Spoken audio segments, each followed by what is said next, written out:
አንቺ ውእቱ መስዋዕት ቅዱስ እንተ እስቴታ ምዕራፍ 3 ቁጥር 3 በዚህ በመጽሐፈ ኢያሱ ምዕራፍ 3 ቁጥር 3 ላይ እንዲህ የሚል ቃል አለ።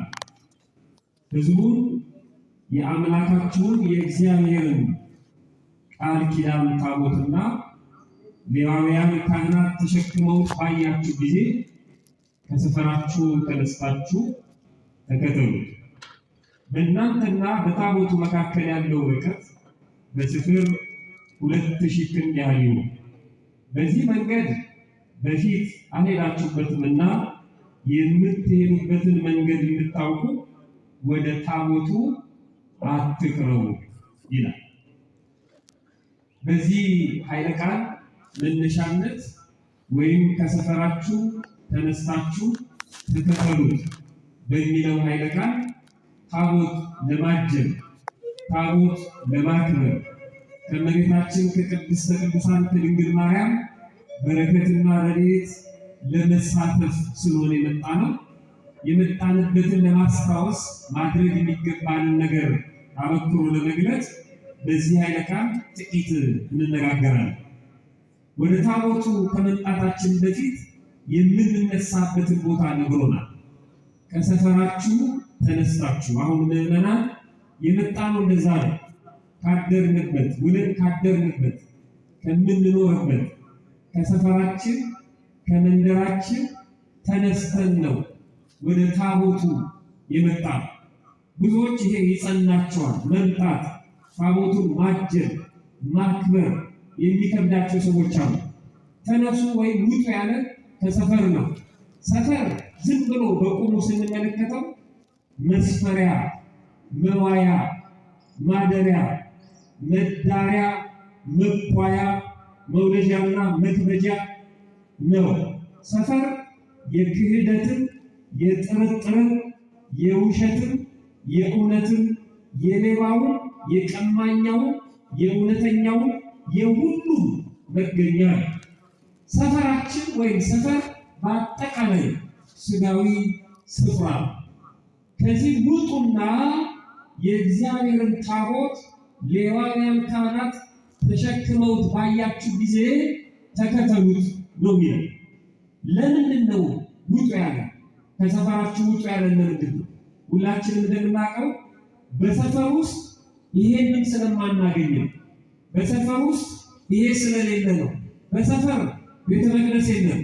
በሰፈር የልጅነት ጥምቀት የለም። በሰፈር ቁርባን የለም። በሰፈር ኑዛዜ ወይም ንስሐ የለም። ለምሳሌ ካህናት ወደ መንደራችን መጥተው ንስሐ ሊቀበሉ ቀኖና ሊሰጡን ይችላሉ። ፍጹም የሚሆነው ግን ወደ ቤተ መቅደስ ስንመጣ በመንደር ውስጥ የሚቀር ንስሐ የለም። ስጋው ደግሞ ስንቀበል በስጋው ደግሞ ሲታተም ነው ፍጹም የሚሆን።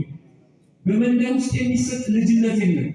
በሰፈር ውስጥ ፍጹም ሆኖ የሚሰጥ ጸጋ እግዚአብሔር ነው። ማቅረቢያ ሊሆን ይችላል፣ ማምጫ ሊሆን ይችላል፣ ምልክት ወይም መንገድ፣ ብርሃን ወይም ጭላንጭል ማሳያ ሊሆን ይችላል። ፍጹም ድህነት መንደር ውስጥ ነው።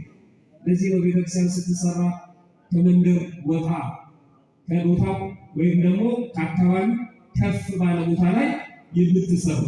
ወደ ተራራ ውጡ፣ መቅደሱንም ስሩ፣ እንጨትንም አምጡ፣ መቅደሴን ስሩ ብሎ የሚናገረው ለዚህ ነው።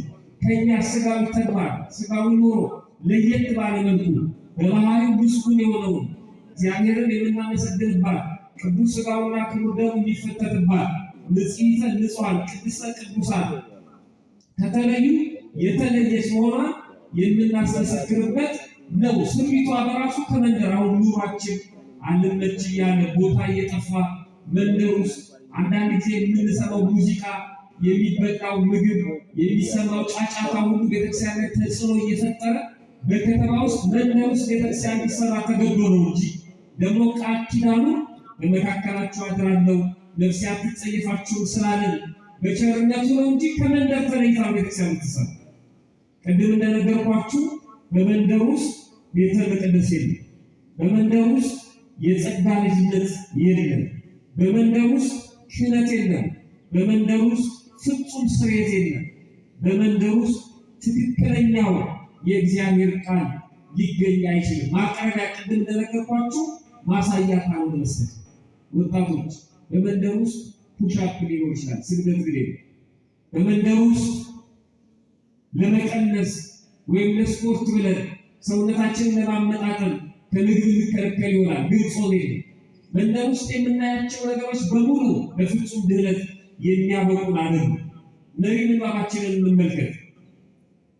ሕዝቡን እንዲህ አላቸው፣ የአምላካችሁን የእግዚአብሔርን የቃል ኪዳን ታቦትና ሌዋውያን ካህናት ተሸክመውት ባያችሁ ጊዜ ከሰፈራችሁ ተነስታችሁ ተከተሉ።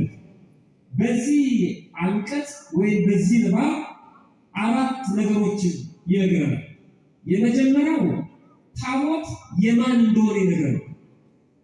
ከሰፈራችሁ ተነስታችሁ የማንን ታቦት ነው ያለው? የአምላካችሁ የእግዚአብሔርን የቃል ኪዳን ታቦት ነው። ታቦት የማን ነው ማለት ነው? የማን ነው? የእግዚአብሔር። የእግዚአብሔርን ታቦት ለማጀብ የመጣው የእግዚአብሔርን ታቦት ለማክበር የመጣው የአምላካችሁን የእግዚአብሔርን ታቦት የእግዚአብሔር መሆኑን ይነግራል። የምን የእግዚአብሔር ሆኖ ምንድነው ታቦት? ወይስ ምንድነው ፋይዳው? የምን ታቦት ነው ብለን የምንጠይቀውን ይመልስልናል። የቃል ኪዳን ታቦት በመካከላችሁ አድራለሁ፣ ነፍሴ አትጸየፋችሁ፣ ማደሪያን በመካከላችሁ አደርጋለሁ ብሎ የሰጠን ቃል ኪዳን በመካከላችን የሚሆንበት፣ እኛን የሚያናግርበት፣ እኛን የሚሰማበት፣ በምህረት በቸርነት የሚያይበት ምክንያት መሆኑ የቃል ኪዳን ታቦት ብሎ ይነግረናል። ታቦት የእግዚአብሔር ነው። ታቦት የቃል ኪዳን ምልክት ነው። ሶስተኛ ታቦቱ የሚያከብረው ማን እንደሆነ ነው። ሌዋውያን ካህናት ታቦቱን አክብረውት መሸከም ማለት ማክበር ማለት ነው። በተመለከታችሁ ጊዜ ማንም ታቦቱን ማክበር አይችልም። ማንም መንካት አይችልም። ማንም መሸከም አይችልም። የጉልበትና የጡንቻ ጉዳይ አይደለም። የመቀደስና የመለየት ጉዳይ ነው። የክህነት ጉዳይ ነው። ካህናቱ ተሸክመው ታቦቱን ስታዩዋል ይገርም። በሕግ አምላክ ታቦት ጣዖት ነው በሉ ትታችሁ ጥፉ አላል። ታቦቱን ካህናት ተሸክመው ስታዩ ከሰፈራችሁ ወጣችሁ ተከተሉት። በጣም ይደንቅ ነው። ቅደሙት አላል ወይም ደግሞ ተለዩት አላል። ተከተሉት ነው። የቤተክርስቲያን ቤተክርስቲያን ስርዓቷን ተመልከቱ። ታቦቱ ዑደት በሚያደርግበት ጊዜ ታቦቱ ከፊት ይቀድማል፣ እኛ ከኋላ እንከተላለን። ስራችን ታቦት መከተል ነው። ትክክል መጽሐፍ ቅዱሳዊ ነው፣ ትእዛዝ ነው። ከመንደር ከሰፈር ውጡና የእግዚአብሔር ታቦት ካህናቱ አክብረው ስትመለከቱ ተከተሉት። አከባበሩን ነገረ። ስትከተሉት ደግሞ በታቦቱና በእናንተ መካከል ያለው ርቀት በስፍር 2000 ክንድ ይሆናል። ይገባ 6000 ክንድ ይሆናል። 2000 ክንድ። አሁን ቅድም እንደነገርኳችሁ ኑሯችን የከተማ አስተሳሰባችን ይዞታው በጣም ጠባብ ስለሆነ፣ ሁለተኛ አጅበን ታቦቱን ማክበር ስላለብን በዚህ ያህል ርቀት ባይሆን 2000 ክንድ ማለት ስንት ሜትር ነው? 1000 ሜትር ማለት በዚህ ርቀት ታቦቱን መከተል ባንችል ግን ክብሩ ነው የሚነግረን። ወደ ታቦቱ እንዳንጠጋ ከተፈቀደላቸው ውጭ ማለት እንዳንዳፈር፣ ለበረከት መጥተን መቅሰፍት እንዳይሆንብን በአግባቡ እንድናክብረው እንድንለማመን ማለት። አሁን ብዙ ሰው ታቦት ሲወጣ በየቦታው በየጥጋ ጥጉ ይቆማል። ታቦት በሚወጣበት ጊዜ ወደ ፊት ለፊት መሆን አለብን። በታቦታቱ ፊት ማለት ምንና እባካችሁ ቅረቡ ምናምን እየተባለ እየተለመንን አይደል። በታቦቱ ፊት ወድቀን እንሰግዳለን። በግንባራችን መሬቱን ልሰን እንነሳለን። አንዳንድ ሰዎች ልብሳቸው እንዳይበላሽባቸው ከወገባቸው ሸብረክ ብለው መሬቱን በእጃቸው ለጥተው የሚሳለሙ ሰዎች አሉ። አዲስ ልብስ ሲለብሱ በእጃቸው መሬት ለጥተው ይስማሉ። አሮጌ ሲለብሱ ደግሞ ይወድቃሉ። የሁኔታ ሰዎች አሉ። ለታቦቱ መስገድ መጽሐፍ ቅዱሳዊ ነው። በኋላ አሳያቸዋለሁ። የእግዚአብሔር ታቦት ነው። እንዴት እንደምናጅበው፣ እንዴት እንደምንመጣ፣ ምን እንደምናደርግ በዝርዝር ይነግራል። ለመጀመሪያ ጊዜ ታቦት የሚለውን ቃል የተናገረው ክብር ምስጋና ይግባውና እግዚአብሔር ፍጡር አይደለም። ታቦት የሚለውን ቃል ለመጀመሪያ ጊዜ ያወጣው ታቦትን ብቻ አይደለም ቤተ መቅደስን ቢሆን ማለት ነው አጠቃላይ አሁን የምንገለገልበትን ነዋያት ወይም የምንፈጽመውን ስርዓት አምልኮ በመጀመሪያ ደረጃ የተናገረውና ያወጣው ወይም ያሰራው ያሰበው እግዚአብሔር። እንደ ሁለት ማሳያዎችን ብቻ ላስቀምጥ። ለምሳሌ በኦሪት ዘጸአት ምዕራፍ 25 ቁጥር 10 ላይ እንዲህ የሚል ቃል አለ። ከግራር እንጨት ታቦትን ይስሩ አለ እግዚአብሔር ነው የሚናገረው። ከግራር እንጨት ምንም ይስራል? ታቦትን ይስሩ። እግዚአብሔር አስፈልጎታል። የተናገረው እሱ ነው። ታቦትና ጣዖት ምንም ግንኙነት የላቸውም። የተጀመረው በእግዚአብሔር ነው። ምክንያት አለው። ከግራር እንጨት ታቦት ይስሩ፣ ርዝመቱ 2 ክንድ ተኩል፣ ወርዱ 1 ክንድ ተኩል፣ ቁመቱ 1 ክንድ ተኩል ይሁን። ታቦቱ የሚሰራው ለምንድን ነው? በታቦቱ ውስጥ ጽላቱ ይቀመጣል ወይም ይከብራል። ታቦት ማህደር፣ መያዣ፣ ማክበሪያ። ታቦቱንና ጽላቱ ሁለቱን አንድ አድርገን እንናገራለን። ችግር የለውም። ጽላቱ ትእዛዝ እግዚአብሔር የሰፈረበት የተጻፈበት ራሱ እግዚአብሔር በጣቶቹ ትእዛዙን ያስቀመጠበት የብሉይ ኪዳን ጽላት የሐዲስ ኪዳን ጽላት በይዘትም በቅድስና በክብር ይለያያሉ። ወደዛ ግን ጥሬ ቃሉን ብቻ ይዘን እንሂድ። ታቦቱ ከተሰራ በኋላ ምን ይሁን? ራሱ እግዚአብሔር ያዘዋል። ሙሴ እንደዚህ ብሎ ኦሪት ዘጸአት ምዕራፍ 25 ቁጥር 21 ላይ ታቦት ይስሩልኝ ካለ በኋላ ወደ ታች ወረድ ብሎ ደግሞ እኔ የምሰጥህን ምስክር በታቦቱ ውስጥ ታኖረዋለህ። ለሙሴ የሰጠው ጽላቱ ነው። ምስክር የሚለው ቃሉ ነው። ቃሉ ይፈርድባቸዋል፣ እኔ አይደለሁም። ቃሉ ይመሰክርባቸዋል ብሎ በአዲስ ኪዳን እንደተናገረው የእግዚአብሔር ቃል የተጻፈበት ስለሆነ የሚሰጥህን ምስክር አሉ። ጽላቱ ማለት የሚሰጥህን ምስክር የት አድርጓል? በታቦቱ ውስጥ ታኖረዋለህ። ይገርም። ታቦት ስሯል። የሚሰጥህን ምስክር በታቦት ውስጥ ታኖረዋለህ። ምስክሩ ወይም ጽላቱ ሰጠው። ከዛ ደግሞ ይቀጥላል። እኔ የሚሰጥህን ምስክር በታቦት ውስጥ ታኖረዋለህ፣ በዚያ ካንተ ጋር እገናኛለሁ። እግዚአብሔር ክብር ምስጋና ይሁን። በታቦቱና በጽላቱ ካንተ ጋር እገናኛለሁ። ቃል ኪዳኑ ይሄ የቃል ኪዳን ታቦት የምንለው እዚህ ነው። ወደ ታቦቱ የምንመጣው ከእግዚአብሔር ጋር ለመነጋገር ነው።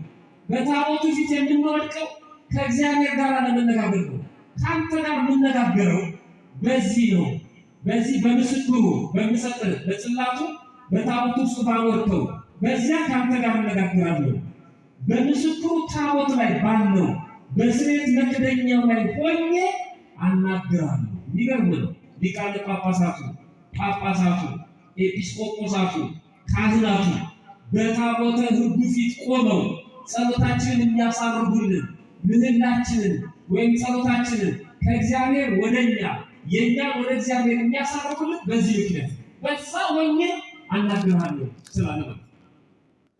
እሱ ብቻ አይደለም። ይሄ ቃል ኪዳን የተገኘው በመጀመሪያ ለተጓዦቹ ለእስራኤል ዘሥጋ። አሁን ይሄ ቃል ኪዳን ለእኛ ለእስራኤል ዘነፍስም ይሰራል። እኛም ተጓዦች ነን። ጽላቱን ታቦቱን ይዘው ሲጓዙ ነበር ወደ ምድረ ርስት እስከሚገቡ ድረስ ማለት ነው። በዛም ብዙ ታምራትን አድርገዋል። የዛሬ በዓል አንዱ ማሳያ ነው። እኛም የመንግስተ ሰማያት ተጓዦች ነን። ይሄን ይዘን ነው ከቦታ ወደ ቦታ የምንንቀሳቀሰው። በስደት ዓለምን ብፁዕ አባታችን በደንብ ያውቁታል። እዛ ሁሉ ሳይቀር ታቦቱ ጽላቱ አለ። በምዕራቡ ዓለም በአሜሪካም በአፍሪካም በሁሉ በተሰደድንበት ቦታ ሁሉ ታቦቱን ይዘን ነው የምንሰደድ። የክርስቶስ ቅዱስ ሥራና ክብር በሚፈተትበታል ተጓዦች ስለሆነ ይሄ ታሪክ እኛንም ይመለከተናል ማለት ነው።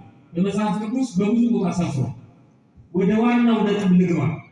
ከሰፈራችሁ ተነስታችሁ የእግዚአብሔርን የቃል ኪዳን ታቦት ካህናቱ አክብረውት ተሸክመውት ባያችሁ ጊዜ ተከተሉት። ወገኖቼ አንደኛ ከሰፈራችሁ ውጡ፣ ሁለተኛ ተከተሉት የሚል ቃል አለ። እነዚህን ማየት ይገባል። ከሰፈር መውጣት ማለት እጅና እግራችንን ወይም አካላችንን ይዘን እዚህ መገኘት ብቻ ነው። መከተል ማለትም ታቦቱ ሲዞር ዝም ብሎ አብረው እየዞሩ መዋል ማለት ብቻ ነው። ምስጢር አለው። ሰፈር የተባለው የመጀመሪያው ሰፈር ማለት ልማድ፣ ስጋዊ ስራ፣ ኃጢአት ማለት ነው። ከኖራችሁበት ስጋዊ ልማድ፣ ከኖራችሁበት ኃጢአት መስፈሪያ ካደረጋችሁት ክፉ ስራ ውጡ ነው የሚለው። ከልምዳችሁ ውጡ፣ ከሰፈራችሁ ውጡ፣ ከተንኮል፣ ከሐሜት፣ ከዘረኝነት ውጡ። የእግዚአብሔር ታቦት ለማጀብ ከዚህ ውጡ። ሰፈር ውስጥ ሆኖ የእግዚአብሔር ታቦት ማጀብ አይቻልም። መንደርተኛ ሆኖ የእግዚአብሔር ታቦት ማጀብ አይቻልም። ቀበሌኛ ሆኖ በስጋዊ ትምትም ውስጥ ሆኖ የእግዚአብሔር ታቦት ማጀብ አይቻልም። ውጡ መጀመሪያ። ስለዚህ ከሰፈራችሁ ውጡ ማለት ከልማዳችሁ ውጡ።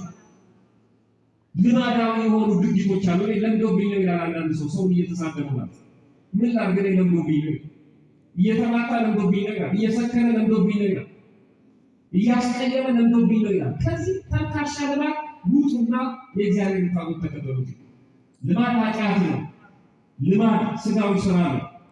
ከዚህ ተነስታችሁ ከሰፈራችሁ ተነስታችሁ ማለት ቆርጣችሁ፣ ተነስታችሁ ማለት ወስናችሁ፣ ተነስታችሁ ማለት ንስሐ ገብታችሁ ወጣችሁ ተከተሉ። ተነሱ ማለት ከተቀመጣችሁበት ብድግ በሉ ማለት ብቻ ነው። አሁን በቅዳሴ ጊዜ ያቆሙ ተነሱ ይላል። ብዙ ጊዜ ተነስተናል ቆመናል ተነሱ ይላል። እንደውም አንዳንዴ በአማርኛ ይነግረናል አይደል? የተቀመጣችሁ ተነሱ ይላል አይደል? ያቆሙ ሰምታችኋል? የተቀመጣችሁ ተነሱ ሲባል ምን ነው ታውቁ? አሁን ቁጭ ያሉ ሰዎች ብድግ ይላል። አንዳንዱ ደግሞ ቤተክርስቲያን ያሰማራችሁ ፖሊስ አለ ተነስ እያለ ይላል። የተቀመጣችሁ ተነሱ ሲል በቃ ብድግ በሉ ማለት ነው አይደለም? እያስቀደስን አይደለም። ቁጭ ያላችሁ ተነሱ እሱ ስራው አይደለም። የተቀመጡትን ማስነሳት መጀመሪያ ቅዳሴ ላይ መቀመጥ አይፈቀድም። ቆመን ነው። እንደውም በእኛ ቤተክርስቲያን ነው ወንበር ያለው። በህንድ ቤተክርስቲያን ወንበር የለም። ቤተክርስቲያን ውስጥ በጭራሽ ወንበር የለም።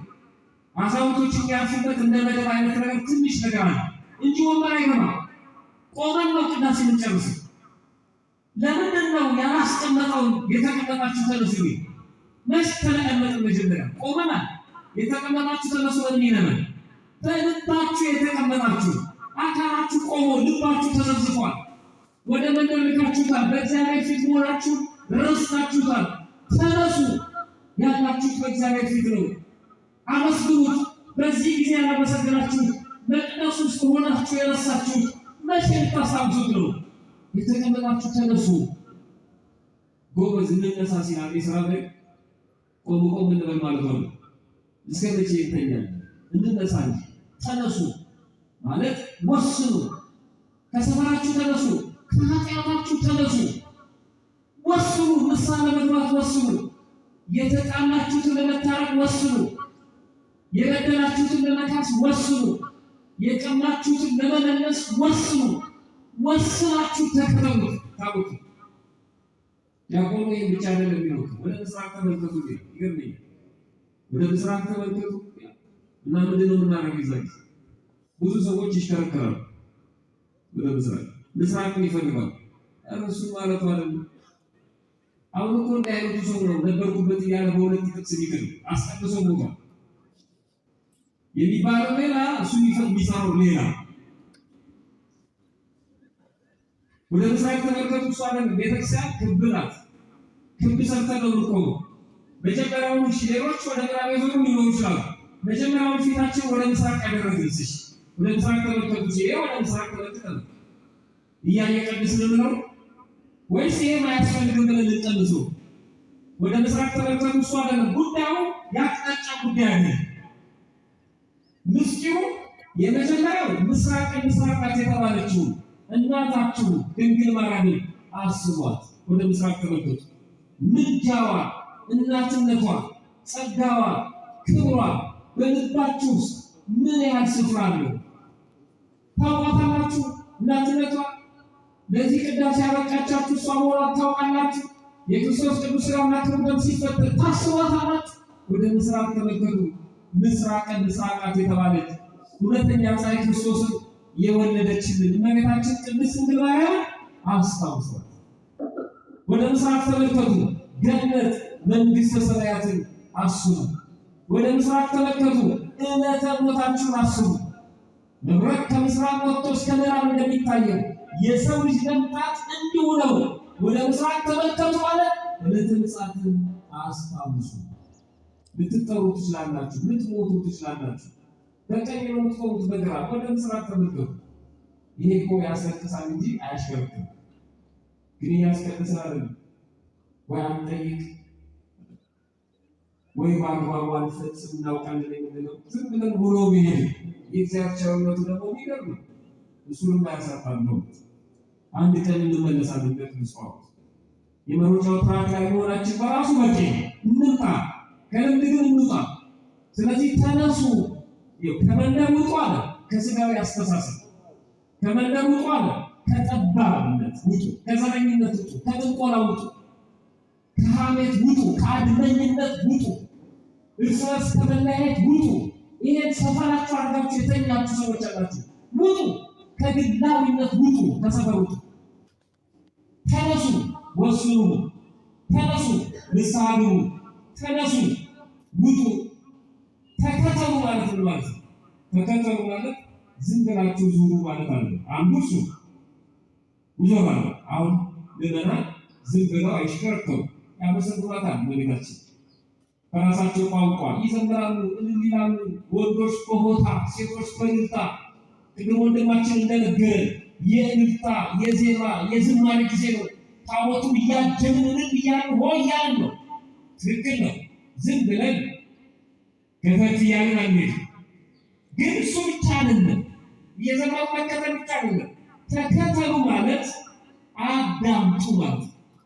እገሌን ተከተሉት ማለት እገሌን ስሙት ማለት ነው። ታቦቱን ስሙት፣ በታቦቱ ላይ ያደረው እግዚአብሔር አዳምጡት። ትእዛዙ ምንድን ነው?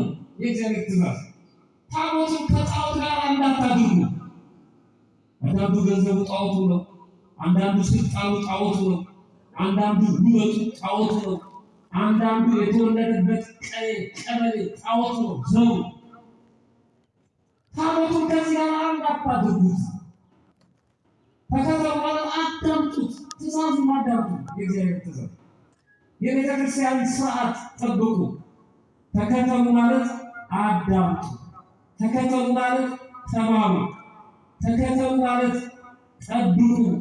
ተከተሉ ማለት እመኑ። ተከተሉ ማለት ጸንታችሁ ቁሙ ማለት። ከሰፈራችሁ ተነስታችሁ ሌዋውያን ካህናት የእግዚአብሔርን ታቦት ተሸክመውት ባያችሁ ጊዜ ተከተሉ።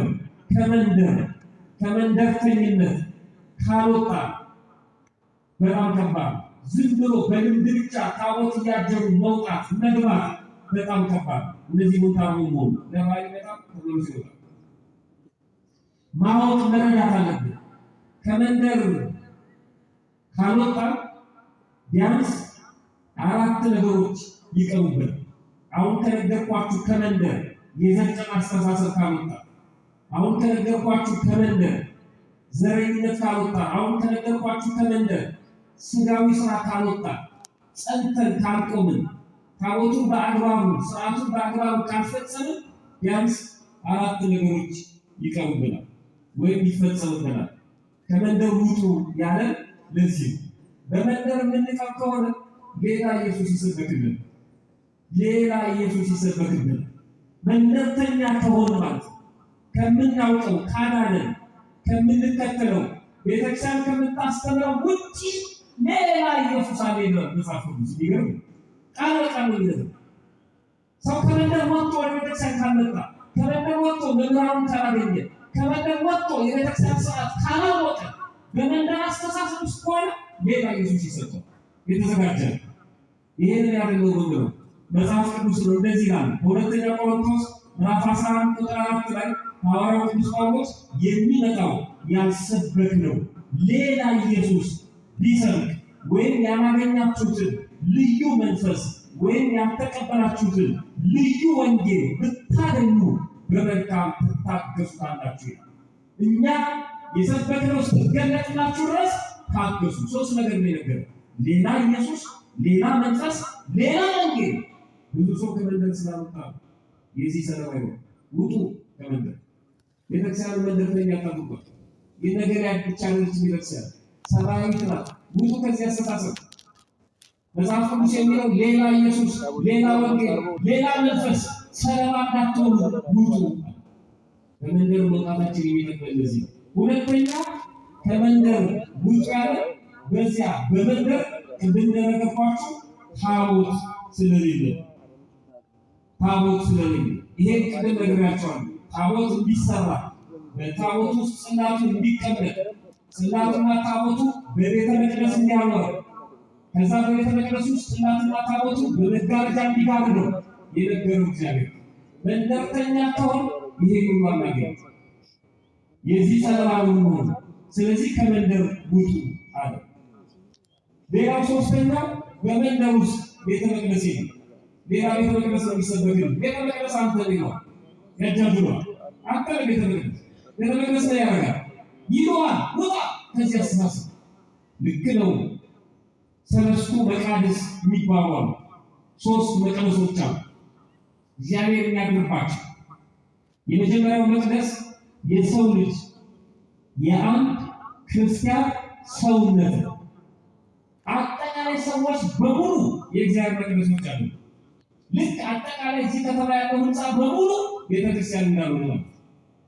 እዚህ ከተማ ውስጥ ያለው ህንፃ በሙሉ ህንፃ ቤተክርስቲያን አለ። ህንፃ ቤተክርስቲያን ይችላል። ህንፃ ሁሉ የእግዚአብሔር ፍጥረት አለ።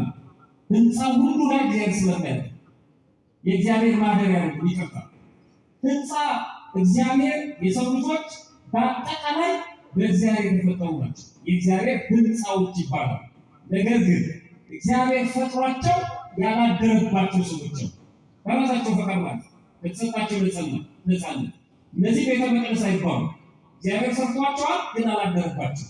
እግዚአብሔር ከምስጋና ይግባው። እኛም ፈጥሮናል፣ ደግሞ አድሮብናል። እስቲ አመስግኑት እግዚአብሔር በእውነት አድሮብን ይሆናል። በአርባና በሰማንያ ቀን ባገኘነው ልጅነት መንፈስ ቅዱስን ገንዘብ አድርገናል። እሱን እናድሳለን እየመጣን በኃጢአት በበደል በርኩሰት የኖርንበትን ዘመን እያስታወስን ያለፈው ይብቃ እያልን በካህናቱ እጅ ባለው ስልጣን ልጅነታችንን መልሰን እያሳደስን ኃጢአታችንን እያስወገድን እንቀጥላለን። እኛ መቅደሶቹ ነን። ትክክል። የአንድ ክርስቲያን ሰውነት መቅደስ ነው። መጽሐፍ ቅዱስ እንደዚህ ይላል፣ የእግዚአብሔር ቤተ መቅደስ እንደሆናችሁ የእግዚአብሔር መንፈስ እንዲያድርባችሁ አታውቁምን? ማንም የእግዚአብሔር ቤተ መቅደስ ቢያፈርስ እግዚአብሔር እርሱን ያፈርሰዋል። የእግዚአብሔር ቤተ መቅደስ ቅዱስ ነው፣ ያውም እናንተ ናችሁ። ይገርም። እናንተ በአርባና በሰማንያ ቀን የጸጋ ልጅነትን የተቀበላችሁ መንፈስ ቅዱስን ገንዘብ ያደረጋችሁ እናንተ ክርስቲያኖች የመንፈስ ቅዱስ ማደሪያ ናችሁ፣ ቤተ መቅደሱ ናችኋል። ግን ቤተ መቅደስ የለም ማለት አለ። ይሄ ማለት እናንተ የምድር ጨው ናችሁ ብሏል በመጽሐፍ የማቴዎስ ወንጌል ምዕራፍ 5 የምድር ጨው ናችሁ ስለተባለ በቃ ጨው አያስፈልግም ብለን ልሱ ስለተባለ የዘመን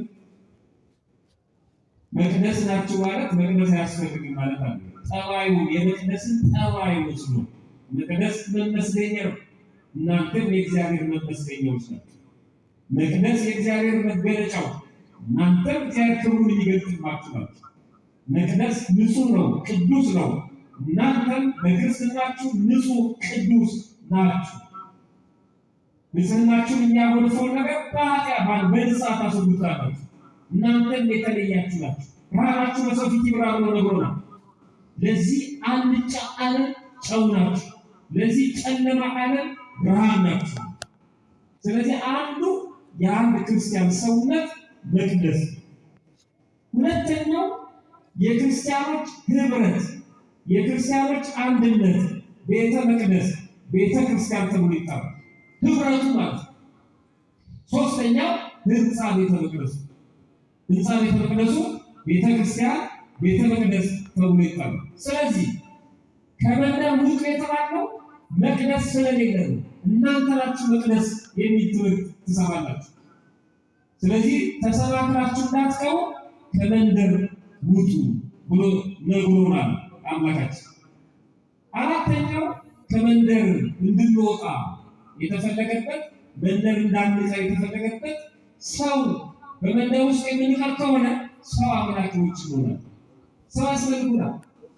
እግዚአብሔርን ትተን ቤተክርስቲያንን ትተን የሰዎች ባሪያ የሰዎች ተገዢ እንድንሆን ያደርጉናል። በዘር በስልጣን በፖለቲካ በገንዘብ በሆድ ይደልሉናል። ውጡ ከዚህ አስተሳሰብ፣ ወደ እግዚአብሔር ገስግሱ። በትንቢተ ኤርምያስ በምዕራፍ 17 ቁጥር 5 ላይ እግዚአብሔር እንዲህ ይላል፣ በሰው የሚታመን ሥጋ ለባሹን ክብር የሚያደርግ ልቡንም ከእግዚአብሔር የሚመልስ ሰው ርጉም ነው።